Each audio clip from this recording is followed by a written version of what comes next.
नमस्कार, मैं पुष्पलता।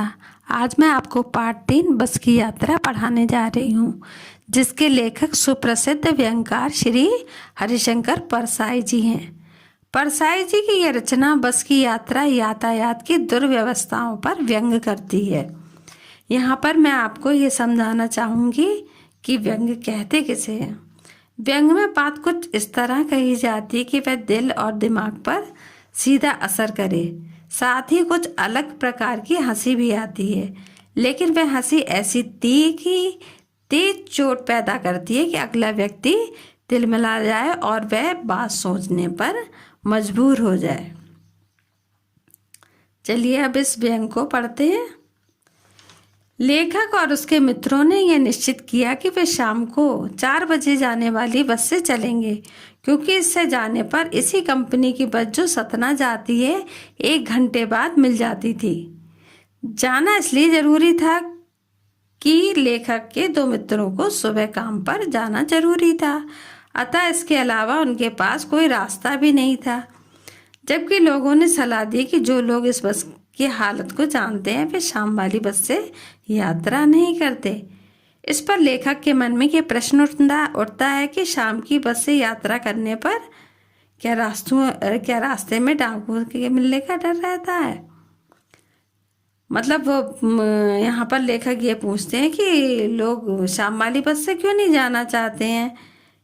क्या ऐसा कि रात को जाने से रास्ते में डाकू वगैरह मिलते हैं। जवाब मिला, नहीं, बस डाकिन है। अब यहाँ समझने वाली बात यह है कि डाकुओं का काम क्या होता है, धन लूट लेना। किंतु यहाँ पर यह बस ही यात्री का सुख चैन लूट लेती है, इसलिए इसे डाकिन कहा है। उसका कोई पता नहीं कि वह समय पर पहुंचेगी भी या नहीं।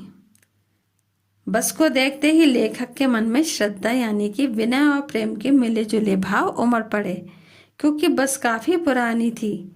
किसी वृद्ध महिला की तरह वह जगह किसकी तरह पुरानी थी, जैसे कोई बूढ़ी स्त्री होती है जो श्रद्धा के ही लायक होती है, हमारी आदरणीय होती है।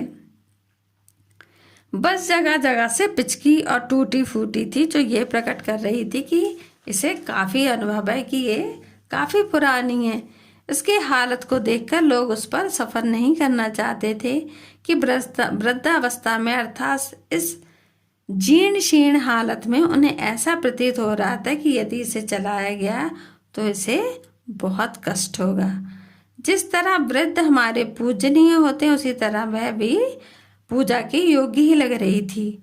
जो वस्तु पूजा करने योग्य हो उस पर सवारी कैसे की जा सकती है। उसी बस में बस कंपनी के हिस्सेदार भी जा रहे थे। जब लेखक ने उनसे बस की बुरी कंडीशन को देखकर प्रश्न किया कि ये बस चलती भी है, तो वो तपाक से बोले, चलती क्यों नहीं है जी, अभी चलेगी। लेखक ने व्यंग्यपूर्ण स्वर में कहा, वही तो हम देखना चाहते हैं, अपने आप चलती है ये। हिस्सेदार जी बोले, हाँ जी, और कैसे चलेगी। लेखक कहता है, यह तो बड़े गजब यानी आश्चर्य की बात होगी कि ऐसी बस और अपने आप चलती है। हम आगा पीछा करने लगे यानी उसमें बैठने से बचने लगे। तो डॉक्टर मित्र ने कहा, डरो मत, चलो, बस अनुभवी है यानी बस काफी तजुर्बेकार है, इसे इस हालत में भी चलने की आदत है, अनुभव है। नई नवेली बसों से ज्यादा विश्वसनीय है, हमें बेटों की तरह प्यार से गोद में लेकर चलेगी। यहाँ लेखक ये कहना चाह रहा था कि आजकल की नई बसों का कोई भरोसा नहीं होता, कब कहाँ खराब हो जाए। ये तो अनुभवी है, ये हमें समय से पहुंचा देगी। आखिर सब बस में बैठ गए। जो लोग छोड़ने आए थे वो इस तरह देख रहे थे जैसे अंतिम विदा दे रहे हों। उनकी नजरों से प्रकट हो रहा था जैसे वो कह रहे हो कि आना जाना तो लगा ही रहता है, जो आया है सो जाएगा, क्या राजा, क्या रंग और क्या फकीर। आदमी को कूच करने के लिए एक निमित्त चाहिए, यानी कि हर व्यक्ति को इस संसार से जाने के लिए एक साधन की आवश्यकता होती है, और वो इस बस के रूप में मिल गया है, यानी कि आप ऊपर जाने में कोई कसर बाकी नहीं है। आश्चर्य की बात यह है कि इंजन स्टार्ट हो गया, लेकिन इंजन स्टार्ट होते ही लेखक को ऐसा महसूस हुआ कि पूरी बस ही इंजन है और वे उस इंजन में बैठे, यानी बस स्टार्ट होते ही शोर के साथ हिलने लगी थी। बस की खिड़कियों पर कांच टूटा हुआ था, शीशे यानी कांच बहुत कम बचे थे। जो खिड़की पे शीशे थे वो ना के बराबर थे, जो बचे थे उनसे हमें बचना था। कहने का तात्पर्य यह है कि खिड़की पर कांच नहीं था, जो टूटे फूटे शीशे थे उनसे हमें सावधान होकर बैठना था कि कहीं वे हमें घायल ना कर दें। इसलिए वे खिड़की से दूर हटकर बैठ गए। इंजन के कारण उन्हें लग रहा था कि उनकी सीट के नीचे ही इंजन लगा है, कि उसमें इतना शोर हो रहा था, उन्हें लग रहा था कि हर सीट के नीचे ही इंजन लगा हुआ है। लेखक सोच रहा था कि बस नहीं चलेगी, लेकिन वह वास्तव में चल पड़ी और लेखक को यह लगने लगा कि यह बस अवश्य ही गांधी जी के असहयोग और सविनय अवज्ञा आंदोलन के समय जवान रही होगी, इसलिए वह इस तरह चलने की आदी है। उसने उस समय ट्रेनिंग ले रखी होगी, क्योंकि बस का हर हिस्सा दूसरे हिस्से से असहयोग कर रहा था।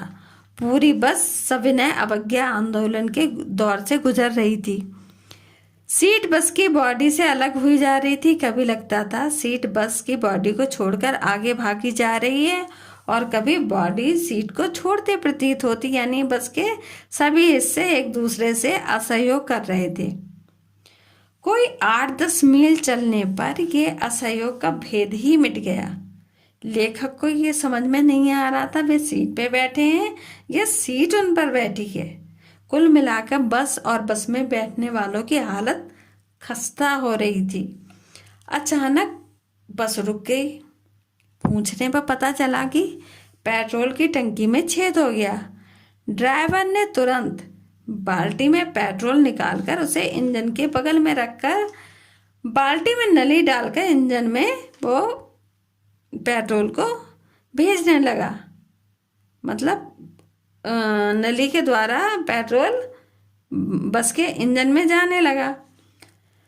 लेखक को लगने लगा था कि थोड़ी देर में बस का हिस्सेदार इंजन को निकालकर गोद में रख लेगा, उसे नली से पेट्रोल पिलाएगा, जैसे कोई माँ बच्चे को गोद में लेके शीशी से दूध पिलाती है। बस की रफ्तार यानी अब गति 15-20 मील प्रति घंटा हो गई थी। लेखक को उस बस और उसके हिस्सों पर भरोसा विश्वास नहीं रहा था। उसे लग रहा था कि कभी ब्रेक फेल हो सकता है, कभी स्टीयरिंग टूट सकता है। बाहर के दृश्य बड़े सुंदर थे। बस से जो बाहर के दृश्य दिख रहे थे वो बहुत ही सुहावने थे। दोनों तरफ हरे भरे पेड़ थे जिन पर पक्षी बैठे थे, लेकिन इन हालातों में जिनमें लेखक था उसे सभी पेड़ दुश्मन दे रहे थे। हर पेड़ पास से गुजरता तो उसे लगता कि अब बस पेड़ से टकराई। झील दिखती तो उसे लगता कि अब झील में बस गोता लगाने ही वाली है। अचानक फिर बस रुक जाती है। ड्राइवर अपनी सारी तरकीबें अर्थात जितने भी उपाय थे सब कर डालता है, पर बस नहीं चलती है। सविनय अवज्ञा आंदोलन शुरू हो गया। बस शांत अवस्था में विनम्र मुद्रा में खड़ी थी। अब वह कुछ करने वाली नहीं थी, यानी वो चलने वाली नहीं थी। कंपनी के हिस्सेदार कह रहे थे बस तो फर्स्ट क्लास है, यानी बिल्कुल फिट है, ये तो इत्तेफाक की बात है कि ये नहीं चल रही है। रात हो चुकी थी। पेड़ों की छाया में खड़ी बस बड़ी ही दयनीय लग रही थी। ऐसा लग रहा था कि कोई बूढ़ी स्त्री थककर बैठ गई हो। लेखक को अपने पर शर्म आ रही थी। वह अपने को अपराधी जैसा महसूस कर रहा था कि वह उस बेचारी पर लदकर चले आ रहे हैं। अगर कहीं ये स्वर्ग सिधार गई तो इस जंगल में ही इसका अंतिम संस्कार करना पड़ेगा। किसी तरह हिस्सेदार साहब ने इंजन खोलकर सुधारा। बस आगे बढ़ी, लेकिन अब उसकी चाल और भी कम हो गई थी। बस की हेडलाइट इतनी मध्यम थी कि ऐसा लग रहा था कि किसी वृद्धा की आंखों की रोशनी जाने लगी है, कम हो गई हो, और वह रास्ता टटोलकर अंदाजे में रेंग रही हो, चल रही हो। किसी भी दूसरी गाड़ी को आती देखती तो वह एक किनारे खड़ी हो जाती। और कहती, निकल जाओ बेटी, अब मेरी उम्र किसी से बराबरी करने की नहीं है। अब मैं उस उम्र की नहीं रही जिससे मैं तुमसे बराबरी कर सकूं। तुम आराम से पहले निकल जाओ। एक पुलिया पर पहुंचते ही टायर फट गया। टायर क्या हुआ, बस्ट हो गया, और वह जोर से हिलकर वहीं बैठ गई, वहीं पर रुक गई। यदि तेज गति में होती तो वह नाले में गिर जाती। इसलिए लेखक ने पहली बार बड़ी श्रद्धा से हिस्सेदार साहब को देखा। क्यों देखा कि स्पीड, अगर बस तेज गति में चल रही होती और उसका टायर बस्ट हो जाता तो अवश्य ही वो किस में गिर जाते, झील में गिर जाते। लेकिन बस की कम गति के कारण वह वहीं की वहीं रुक गई थी। तो उन्होंने बड़े श्रद्धा से देखा कि ओह, आपके कारण हमारे प्राण बच गए। लेखक सोचता है कि टायरों की हालत जानते हुए भी हिस्सेदार साहब जान को जोखिम में डालकर जान हथेली पर रखकर इसी बस में यात्रा कर रहे हैं। बलिदान की ऐसी भावना, प्राण निछावर करने की ऐसी भावना कहीं देखने को नहीं मिलती। यदि इस व्यक्ति की इतनी हिम्मत और बलिदान का जज्बा है, वह सोचता कि अगर इस व्यक्ति में इतना मर मिटने का जज्बा है, मर मिटने का भाव है, तो यह उसकी सही जगह का उपयोग नहीं कर रहा है। इसे तो क्रांतिकारी आंदोलन का नेता होना चाहिए। यदि बस नाले में गिर जाती तो सब मर जाते। मृत्यु का देवता बाहें फैलाए उन्हें समेटने का इंतजार करता और कहता, वह महान आदमी आ रहा है जिसने एक टायर के लिए प्राण दे दिए, पर टायर नहीं बदला। आखिर दूसरा घिसा हुआ टायर लगाकर बस फिर चली। अब बस में बैठे लोगों ने ये उम्मीद छोड़ दी कि पन्ना तो क्या, अब वे कहीं भी कभी भी नहीं पहुंच पाएंगे। उन्हें लग रहा था कि पूरी जिंदगी इसी बस में गुजारनी है और यहीं से ही दूसरे लोग यानी मृत्यु लोक को जाना है। अब इस पृथ्वी पर हमारी कोई मंजिल नहीं, हम कहीं भी नहीं पहुंच पाएंगे। उनकी सारी उम्मीदें समाप्त हो गईं। हमारी घर पहुंचने की बेचैनी, तनाव, चिंता सब समाप्त हो चुका था। यानी कि अब तो कोई चिंता ही नहीं थी कि पहुंच के कुछ काम करना, क्योंकि उन्हें समय से पहुंचना ही नहीं था। किसी भी टाइम उन्हें उम्मीद नहीं हो रही थी कि वो टाइम से पहुंचेंगे या कभी पहुंच भी पाएंगे। अब वो बस में ऐसे बैठे थे जैसे घर में बैठे हों। अब वो बिल्कुल निश्चिंत होकर बस में बैठे थे और एक दूसरे से हंसी मजाक कर रहे थे, क्योंकि अब वो और कुछ कर भी नहीं सकते थे। तो इसलिए वो अब आपस में हंसी मजाक कर रहे थे। ये व्यंग्य यहीं पे समाप्त होता है। धन्यवाद।